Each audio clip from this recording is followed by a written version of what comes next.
Nah, ini adalah how. Ini kemudian lingkaran berikutnya adalah what if. Desain training itu yang bagus, dia akan selalu ngomongin begini. What, why, what, how, sama what if. Why itu apa? Orang diajak dulu untuk menemukan what's in it for me-nya. Kenapa training ini penting untuk dilakukan. Masih ingat tadi sebelum saya masuk training ini, saya mengutip 2 quote kenapa si learning and development itu penting di organisasi. Dan itu yang kemudian saya definisikan, itu yang kemudian didefinisikan sebagai why. Itu tadi yang menjadi contoh why. Jadi modulnya kita bangun dulu ada why-nya. Kenapa learning and development itu menjadi penting. Kenapa modul yang akan Anda bawakan itu menjadi penting. Kemudian unsur kedua itu adalah what.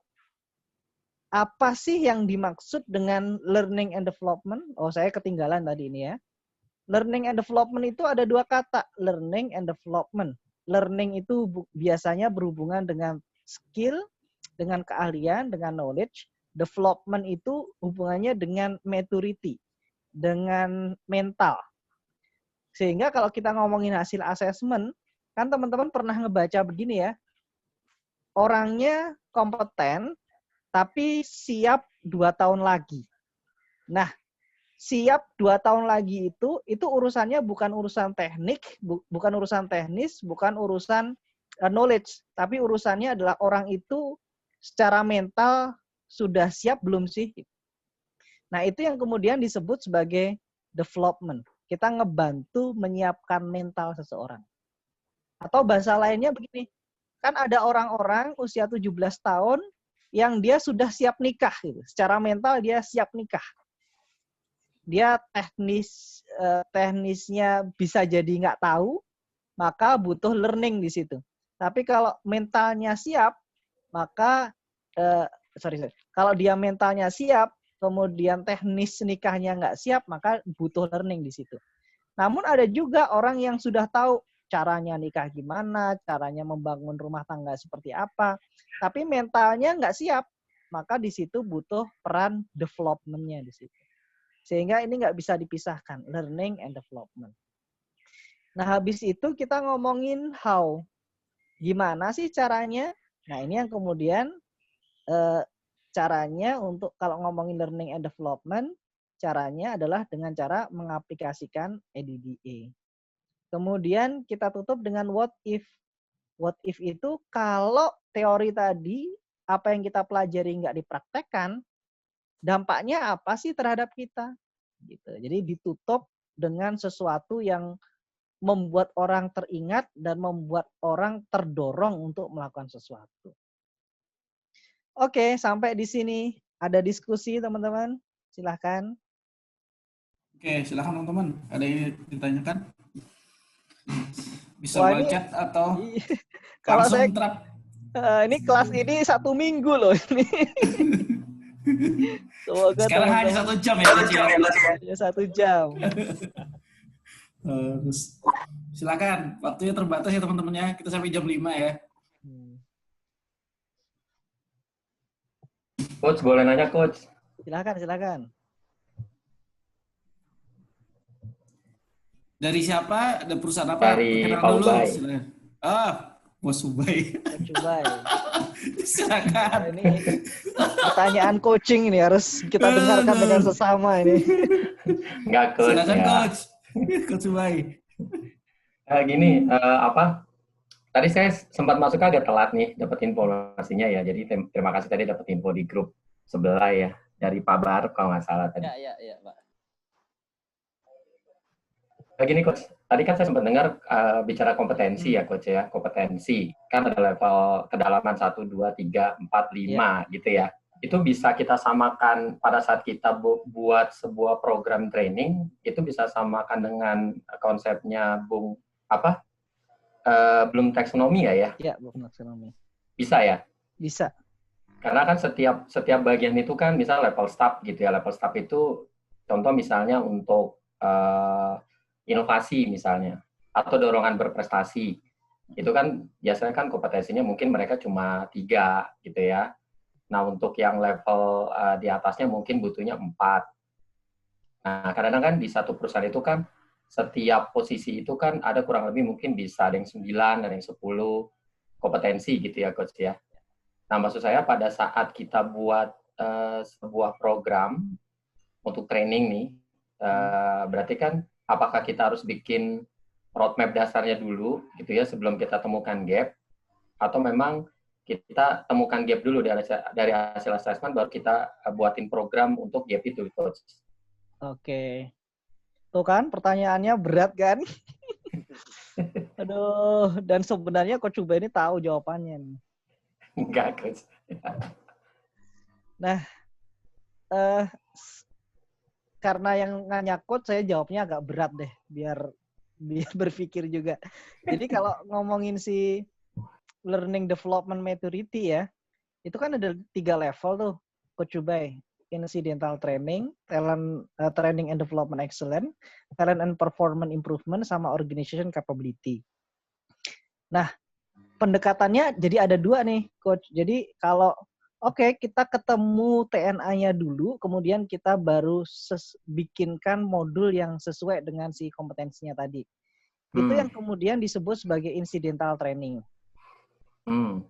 Atau kita punya semacam kayak training berjenjang gitu ya. Yeah. Contohnya ngomongin komunikasi, ada essential of communication. Terus level keduanya adalah advanced communications. Level ketiganya sudah mulai ngejurus tuh persuasion communication atau conflict communication, negotiation communication, dan lain seterusnya. Jadi dia ada levelingnya berjenjang. Itu juga mungkin terjadi. Dan kalau kita ngomongin mana sih yang lebih powerful? Kalau versinya Jones Bersin, yang lebih powerful itu yang berjenjang tadi. Itu yang kemudian disebut sebagai training and development excellence. Gitu. Jadi apakah bisa ditautkan dengan taksonomi? Bisa. Jadi memang kompetensi itu kan teori dasarnya adalah taksonomi. Kemudian disederhanakan ke dalam konteksnya si levelingnya kompetensi. Gitu, Coach. Oke, berarti kebetulan saya lagi ada project nih, Coach. Memang belum ada roadmap, tapi kita memang diminta untuk bikin roadmap-nya dari kompetensi-kompetensi yang ada. Cuma kan pas kita lihat itu kan setiap bagian ada kesamaan ya, di satu kompetensi sama, kedalaman juga sama. Berarti ya tadi ya Coach, kita bisa bikin level berjenjang dulu ya. Ya. Artinya kan pada saat ada yang memang di posisi tersebut, mereka ada gap, ya berarti dia akan harusnya dia udah 4 gitu ya, berarti kita kasih yang untuk level 4-nya gitu aja Coach ya. Oke. Berjenjang. Kalau yang familiar banget kan sebenarnya di training kepemimpinan kan Coach ya? Iya, betul. Ada yang essential. Kalau di tempat saya ada namanya Essential Professional Program. Itu yang basic banget tuh. Kemudian untuk supervisornya kita ada Supervisory Development Program. Yeah. Kemudian untuk naiknya lagi ada Leadership Development Program. Kemudian naiknya lagi ada Advanced Leadership Development Program. Dan seterusnya begitu sih. Oke. Terima kasih ya Coach. Mari. Ada lagi teman-teman? Saya Coach boleh ya. Silakan. Ini project kayaknya lama gitu ya. Jadi saya lagi susun kompetensi teknis. Mungkin kritisi proses saya bekerjanya. Bisa jadi Coach bisa punya fast learning-nya gimana bikin kompetensi teknis yang benar gitu ya. Memang pertama saya diambil dari job analysis. Terus saya dapat list activity-nya kan ya. Lalu list activity-nya baru saya define kompetensi apa saja. Baru dari define kompetensi apa aja, baru bikin leveling tadi. Itu kan prosesnya cukup panjang ya. Terutama sih ini industri baru buat saya. Saya dari construction terus lalu ke farming, plantation. Ini memang agak tertatih ya, karena harus belajar pemupukan, belajar penyemprotan dan lain sebagainya. Tapi ini menarik. Ada nggak sih cara cepatnya gimana buat kompetensi teknis ya. Selain kita hijack orang ya, ngambil mesin orang terus kita implementasiin, kita lining sama culture kita gitu ya. Menurut Coach gimana? Oke. Thank you Mas Adit, pertanyaannya juga dalam nih. Jadi kalau kita ngomongin kompetensi, sebenarnya ada dua konsepsi yang dipakai nih. Konsepsi pertama itu sebentar. Konsepsi pertama itu teorinya Spencer, sama satunya itu teorinya siapa saya agak lupa. Jadi kalau ngomongin si teorinya dua teori itu ya, teori pertama kiblatnya adalah kiblat job desk. Teori kedua, ini teori pertama, ini kiblatnya adalah job desk. Teori kedua, ini kiblatnya adalah bisnis proses. Bisnis proses. Nah, yang dilakukan oleh Mas Ardit tadi itu pendekatannya adalah job desk. Nah, ini ada plus minusnya nih. Ini plusnya adalah detail. Jadi bener-bener dalam gitu ya. Di satu sisi minus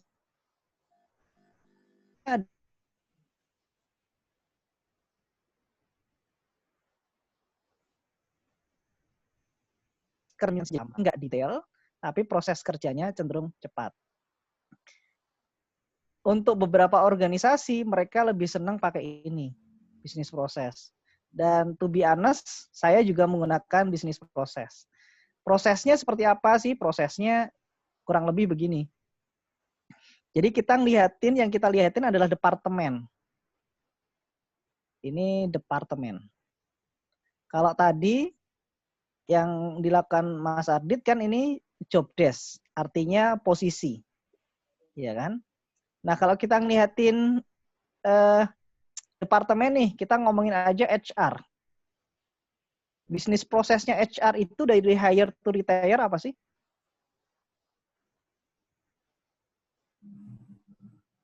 Dari OD dulu kan? Iya, Audi rekrutmen. OD, rekrutmen, terus Learning development. Learning and development, terus administrasi. payroll lah ya. Administrasi Atau personal administration, PA. Terus IR, terus Komben, terus oke, kita cukup sampai di sini ya. Nah, kalau ngomongin berdasarkan ini bisnis proses, saya biasanya cuman bikin begini aja. Kompetensi pertama adalah organization development. Nah, nanti detailnya di organization development, bisnis prosesnya itu kan yang pertama dia ada bisnis model. Kita harus tahu bisnis modelnya organisasi seperti apa. Yang kedua, kita tahu bisnis prosesnya seperti apa. Baru kemudian kita bikin struktur organisasi. Kemudian habis struktur organisasi bikin job desk ya, job analisis. Produknya adalah job desk sama job Eva. Nah, tadi ingat kita leveling menjadi 1, 2, 3, 4, 5 nih level kompetensinya. Yang basic, kemudian saya ngomongin begini aja. Tahu tentang bisnis model, bisnis proses, struktur organisasi, job analisis. Yang kedua, level kedua, memahami tentang 1, 2, 3, 4. Level 3, mulai nih. Ini kan bisa ya. Bisa menyusun bisnis model. Terus bisa memahami atau membuat bisnis proses yang efektif dan efisien. Level 4 bisa membuat job desk. Kemudian yang level keempatnya, ingat tadi levelnya adalah advance. Advance itu dia sudah mulai problem solving. Jadi tuntutannya adalah mampu memberikan problem solving terhadap proses bisnis model, mampu melakukan penyusunan struktur organisasi dalam kondisi yang tidak biasa dan lain seterusnya. Nah, dalam konteks itu kemudian saya punya nih kompetensi pertama adalah kompetensi organization development. Kompetensi kedua, kompetensi rekrutmen dan lain seterusnya. Nah, contohnya menjadi begini nih. Saya cari dulu.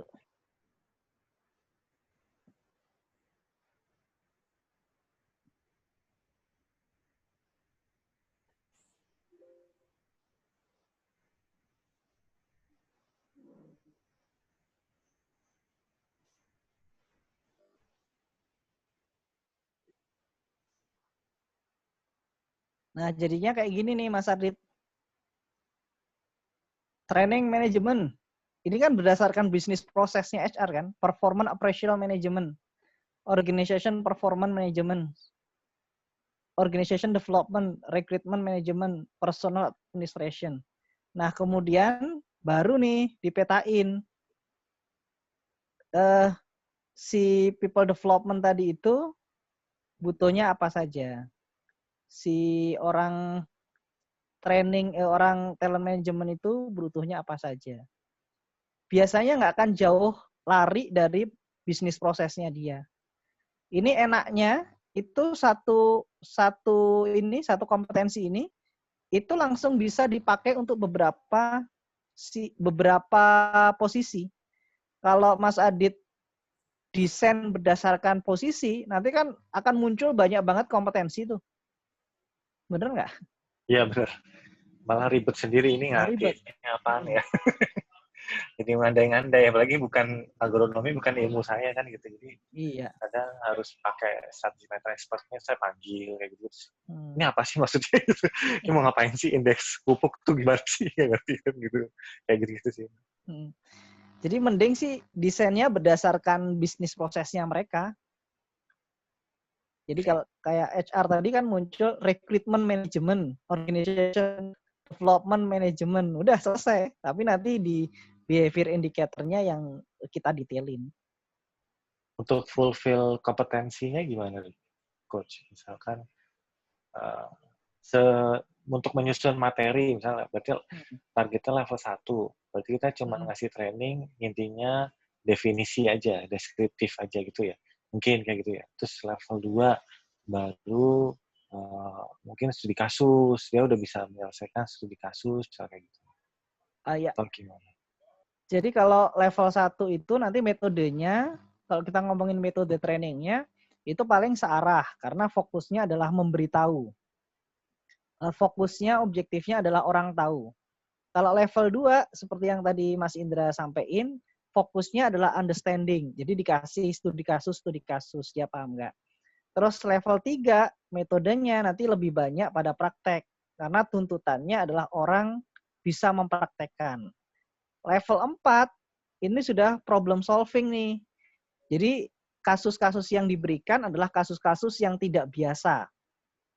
Terus level 5, kasusnya udah kasus tidak biasa dan tuntutannya adalah setelah selesai training tadi itu muncul improvement baru terhadap proses bisnisnya dia.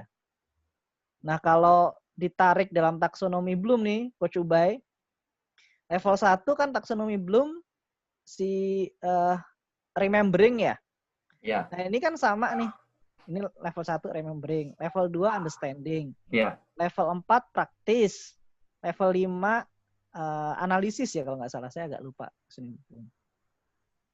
Nah, ini relevan banget sih sebenarnya dengan taksonomi Bloom-nya.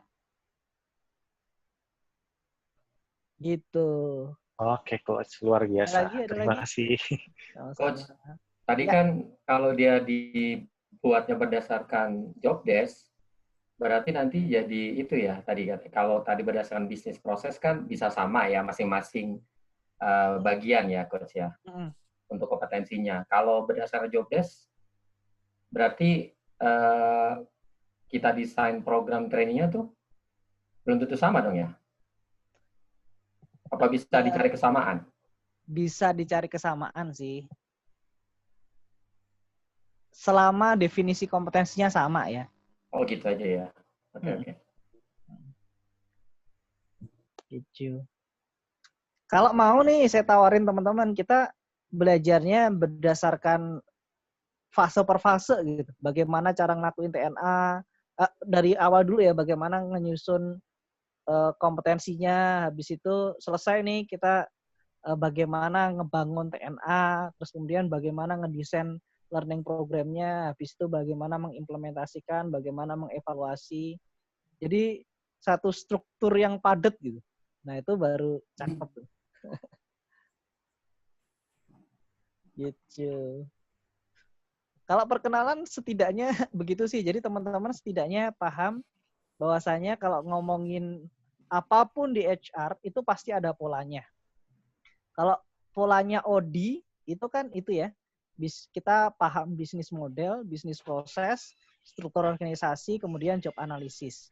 Kalau kita ngomongin total reward, maka polanya adalah paper performance, paper position, sama paper person.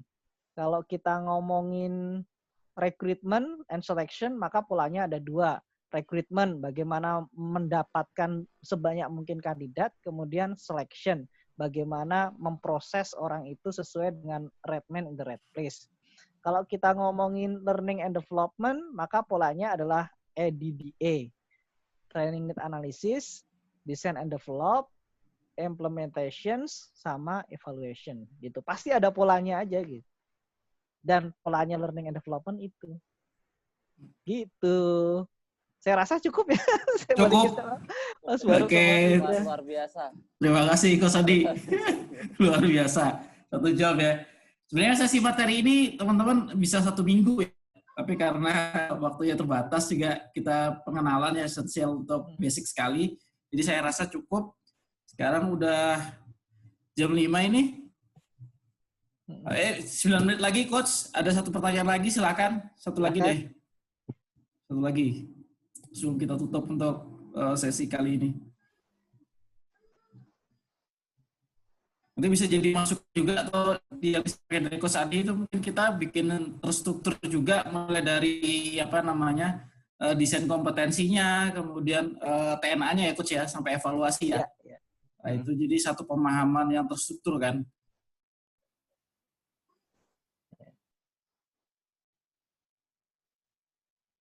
Wah, Coach Ubay setuju tuh. Nah, ini ada dari Pak Ferdi Kawi nih, Coach.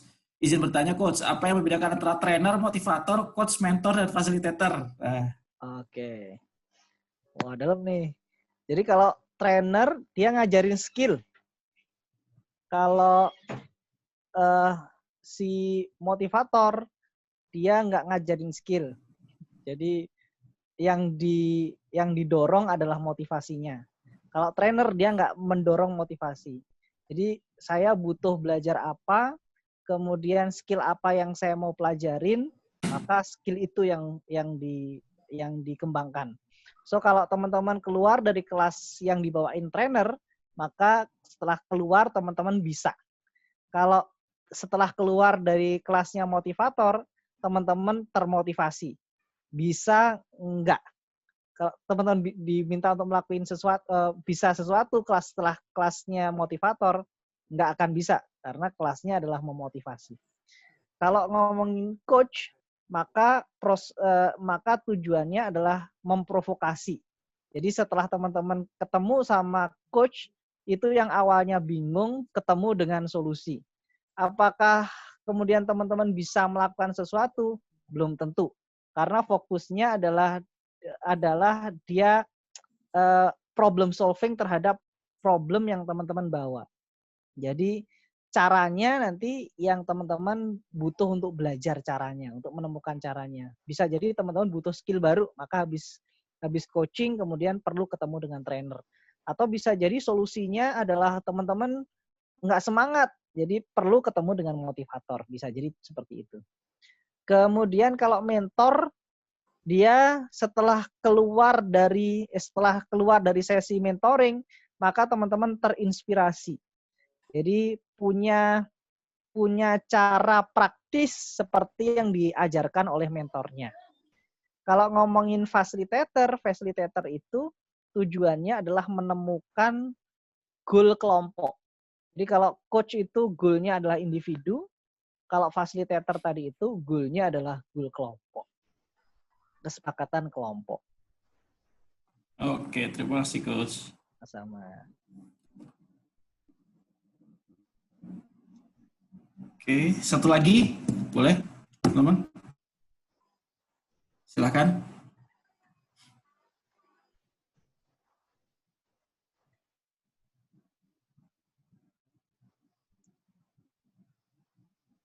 Oh, ada Kak Suwandi segala loh. Ini guru-guru saya di sini nih.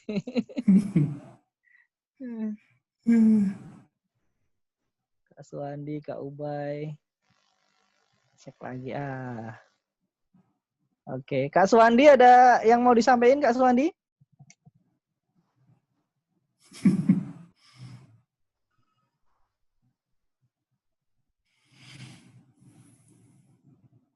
Oke, nggak ada sepertinya. Ya, cukup Bang. Oke, cukup kali ya. Siap. Oke, terima kasih Coach Sandi. Terima kasih juga teman-teman yang udah ini. Nanti kita akan bikin kelas lagi soalnya nanti kan kita bicarain lagi untuk tadi membuat mulai dari terstruktur ya. Mulai dari kompetensi, kemudian desain TNA-nya, kemudian implementasi sama evaluasi. Oke. Di sore hari terima kasih Coach sudah memberikan sharing-nya yang luar biasa, semoga bermanfaat. Dan kemudian teman-teman kita ketemu lagi di sesi berikutnya. Semoga dari sharingnya hari ini bisa memberikan manfaat, juga bisa dipraktekkan juga di tempat teman-teman. Saya rasa seperti itu. Kalau ada yang kurang berkenan, saya mohon maaf. Dari Mas Barat juga, dari Coach Sandi juga, mohon maaf. Kalau ada yang kurang berkenan, lihat dari penyampaian materinya. Wabillahi taufiq wal hidayah. Wassalamualaikum warahmatullahi wabarakatuh. Kita ketemu lagi di sesi berikutnya. Nggak foto dulu nih. Foto dulu, Mas Barat. Minta tolong aktifkan kamera ya.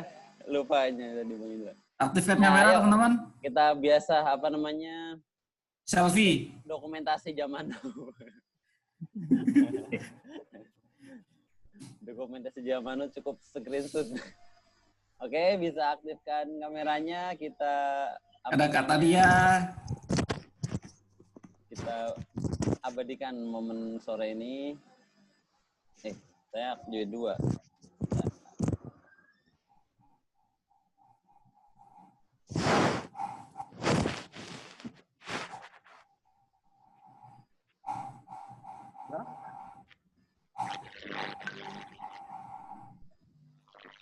Oke, udah deh, nggak apa-apa.